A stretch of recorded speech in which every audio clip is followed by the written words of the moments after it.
প্রয়োজনীয় যে মেগা প্রজেক্টগুলো ছিল সেগুলোকেও দীর্ঘমেয়াদে বাংলাদেশের মানুষের উপরে, দেশের উপরে একটা বোঝা হিসেবে অবতারণ করা হয়েছে।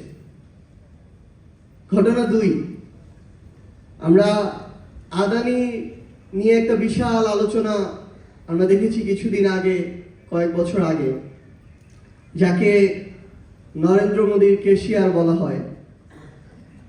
তো আমরা দেখলাম যে আদানির সাথে বাংলাদেশের একটা চুক্তি হলো।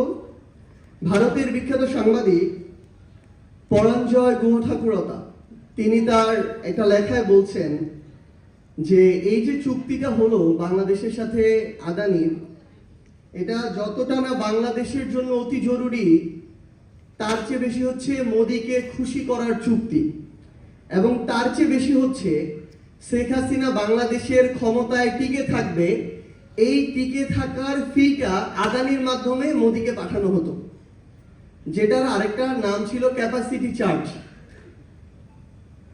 আপনি তার বিদ্যুৎ ক্রয় করেন আর না করেন, প্রতি বছর আপনাকে $450 মিলিয়ন তাকে আপনার ক্যাপাসিটি চার্জ দিতে হতো।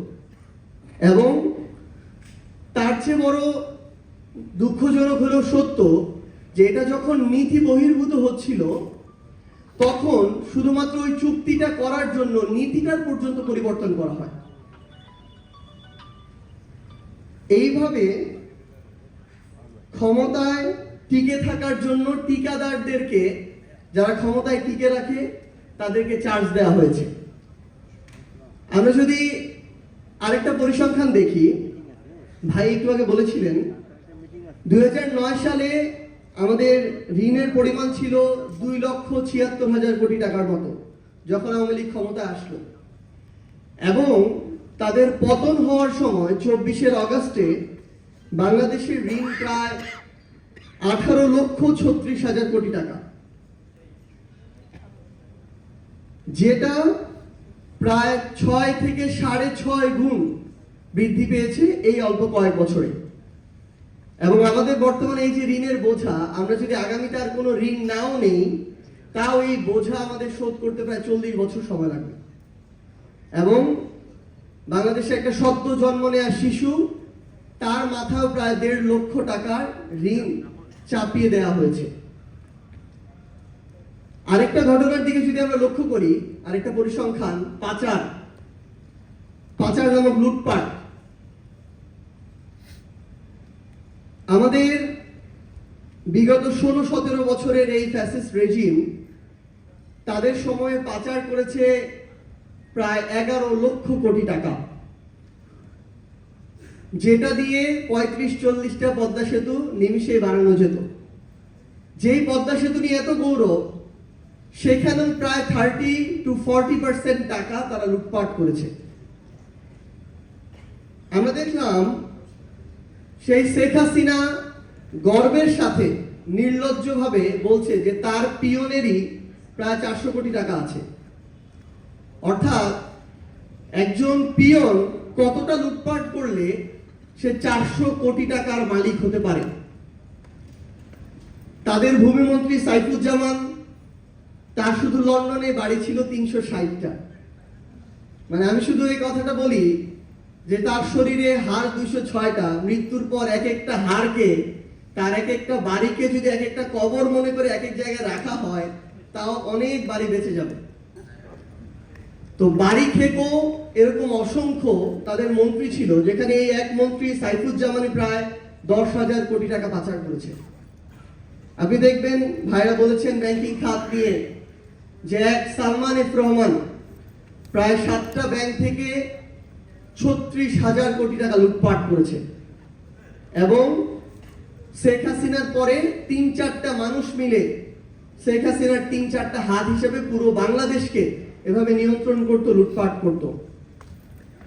তো আমরা যেটা এখন হয়েছে, বর্তমান সরকার থেকে শুরু করে টকশো টেবিল, প্রত্যেকটা জায়গায় সমালোচনা এখন বিএনপির জায়গা থেকে যখন আমরা শুনি, তখন অন্তর্বর্তীকালীন সরকারের সবচেয়ে বেশি শুনি, এবং সেখানে সমন্বয়কদেরকে টেনে নিয়ে আসা হয়।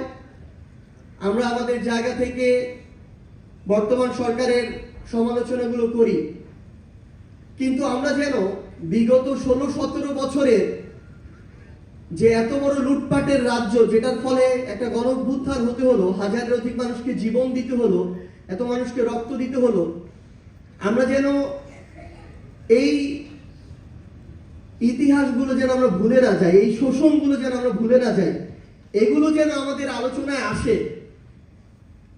কারণ এটা অনেক বেশি জরুরি যে আমাদের যখন যৌক্তিক হোক অযৌক্তিক হোক তর্কটা যখন নিজেদের মধ্যে চলে আসে, তারা তখন দর্শক সারিতে বসে যারা এতদিন এই লুটপাটগুলো করেছে আরামায়েশ করে আর আমাদেরকে দেখে মজা নেয়।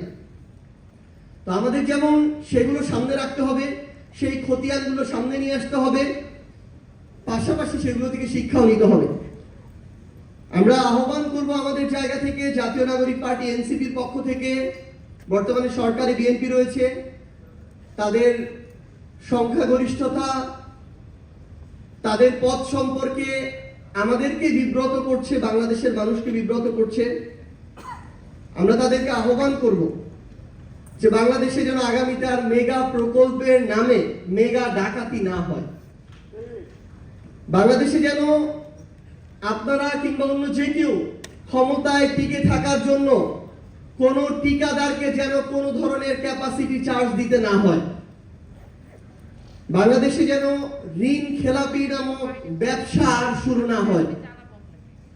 বাংলাদেশে যেন পাচার নামক লুটপাট আর না হয়। আমরা অন্তর্বর্তীকালীন সরকারের সময় বিভিন্ন গল্প শুনতাম। আজকে এনবিআর আমাদের টপিকের একটা অংশ। এনবিআর এর চেয়ারম্যান নেওয়া হবে নাকি, এটার জন্য বিভিন্ন জায়গা থেকে গল্প শোনা যেত যে এ নাকি 100 কোটি টাকা দিতে রাজি, সে নাকি 120 কোটি টাকা দিতে রাজি।